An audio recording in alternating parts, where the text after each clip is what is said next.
Logika secara fikih begini, haid itu kan menghalangi sholat. Kenapa? Karena sholat itu ada baca Quran, maka tidak boleh deres dalam keadaan haid.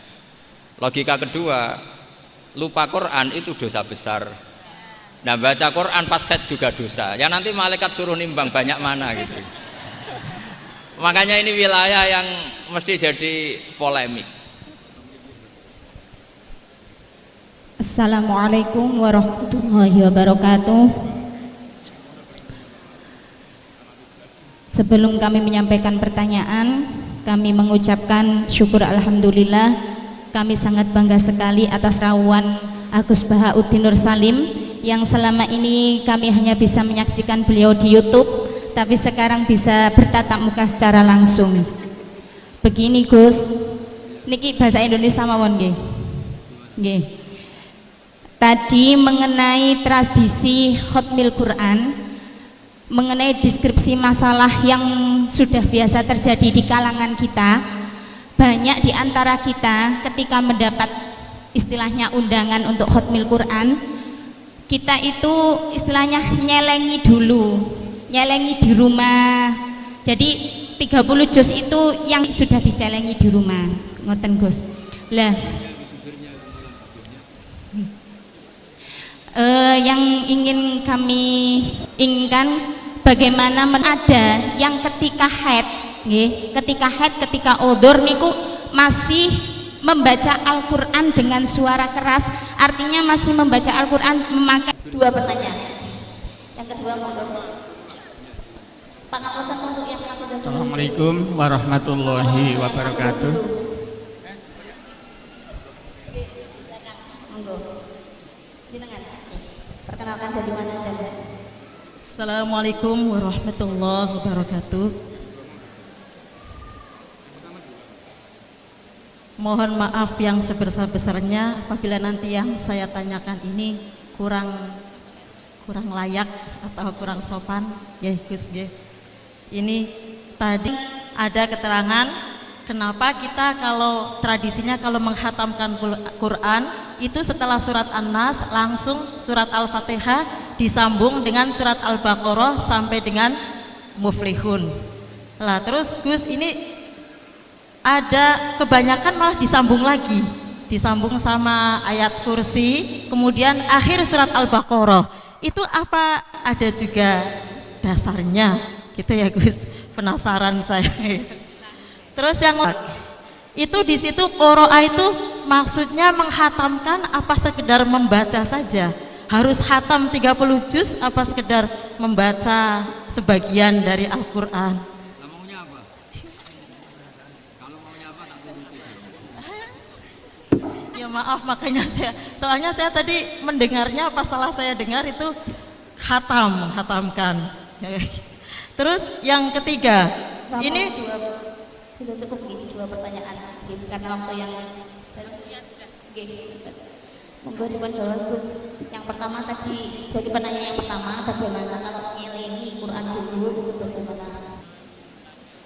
Yang pertama tanggapan bahasa speaker.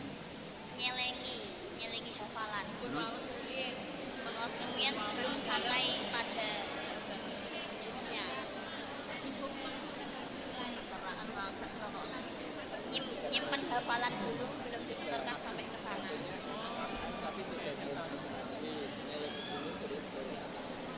Artinya Sama dengan hataman, nggak harus satu majelis. tambahnya gitu, nyelengi sambil belum. Maksudnya misalnya tidak teman gitu. Enggak, malah nggak jelas ya.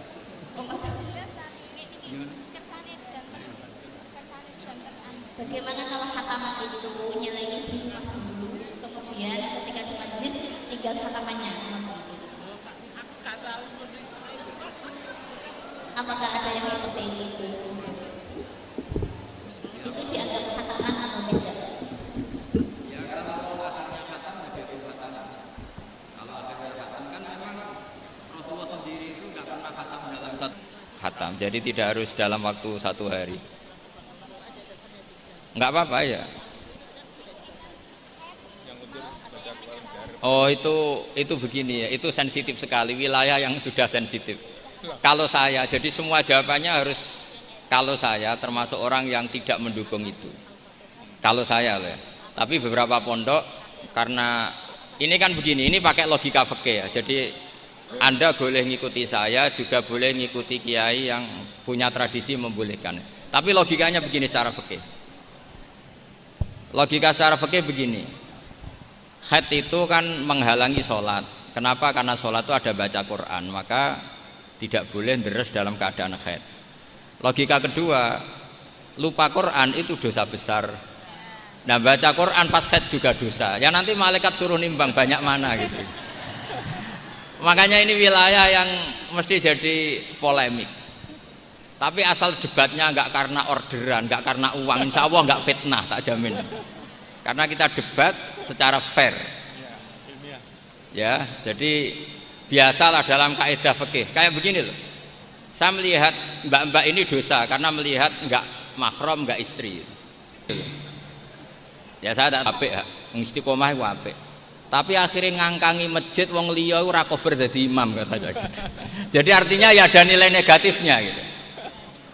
Makanya dalam kitab Hikam itu ada gojlokan begini. Manusia itu siapa? Mangkanat mahasinuhu masawiya fakaifa la takunu masawihi masawiya. Manusa iku pas apik welek apa meneh pas. Misalnya ibu-ibu ini silaturahim baik gak? Saiki bojomu ngopi gawe dhewe. Anakmu mbah tiba bopi itu. Jadi manusia itu apa? Mangkanat mahasinuhu masawiya fakaifa la takunu masawihi masawiya. Pas apik wae ana elek nih. Mungkin di UIN ada rapat tapi bolos. Tapi ya baik datangi Quran. Tapi mungkin bagi yang berkepentingan ini gimana ya? Dia dilantik baru 3 hari sudah hilang. Hasan boleh mewakili Islam itu kalau hukumnya mujma' alaih, sesuatu yang disepakati. Paham ya? Jadi kalau pendapat-pendapat yang khilaf kamu harus bilang apa? Menurut saya, menurut guru saya. Karena di situ ada subjektivitas. Ada apa? Subjektivitas. Ya kira-kira seperti itu. Berarti intinya masih ikhtilaf terus Gusnya. Kalau kita khotaman setelah akhir An-Nas, kemudian Al-Fatihah, kemudian Alif Lam Mim, Al-Baqarah dan akhir Al-Baqarah dan seterusnya. Dan jadi begini ya, kalau ya umumnya orang NU lah misalnya, kan setelah itu terus baca ayat kursi macam-macam. Ya itu paket melafatkan kalimat thayyibah saja, tapi ya tidak dalam konteks mewarisi ulama dulu dalam cara khataman. Saya ulang lagi ya. Ya kira-kira marisi Islam Nusantara gitu aja. Karena kalau tradisi ulama dulu dalam khataman ya hanya 3 itu. Kemudian kita membaca ayat kursi. Ya salahnya di mana itu kan ya kalimah thayyibah, ya sudah. Ya enggak masalah gitu. Misalnya gini, populer dipilih, tapi risikonya yang belakang-belakang enggak hafal terus ayat kursi masih banyak yang bareng inna dina inta wal islam menang semua. Ya yang seperti itu jelas itu. Kategorinya ya tidak sampai masyru'ahannya dianjurkan secara ekstrim karena itu pilihan, sifatnya itu pilihan. Tapi ya tidak mungkin dilarang, masa melafatkan kalimat thayyibah apa? Dilarang. Ya kira-kira seperti itu statusnya. Yang kedua tadi ketua MAJT-nya dari Dewan MAJT mengharuskan untuk kita menyudahi acara sebelum zuhur. Namun kami ingatkan lagi jangan mohon untuk tidak berdiri dulu nggih. Mohon duduk dulu, nanti akan kami pandu untuk kepulangan panjenengan biar tidak panas-panasan antri di luar, lebih baik duduk manis ber-AC di sini ya. Untuk penanya ada hadiah door prize dari Gus Baha. Ini adalah buku Hifdzuna li hadzal mushaf berjudul Al-Muqni karangan dari Gus Baha.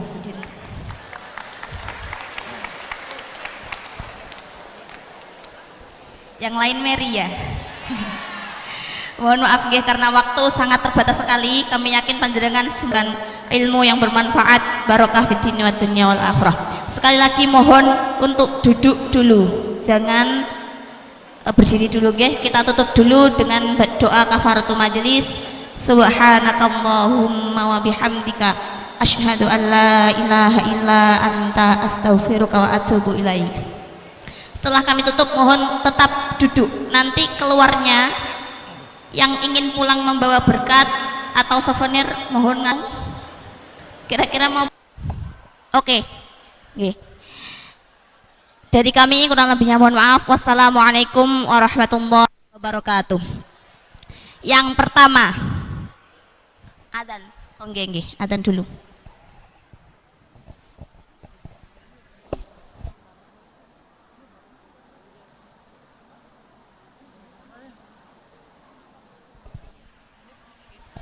Duduk Rin. Oh nggih. Heh, pripun? Pulang ae. Yo. Saya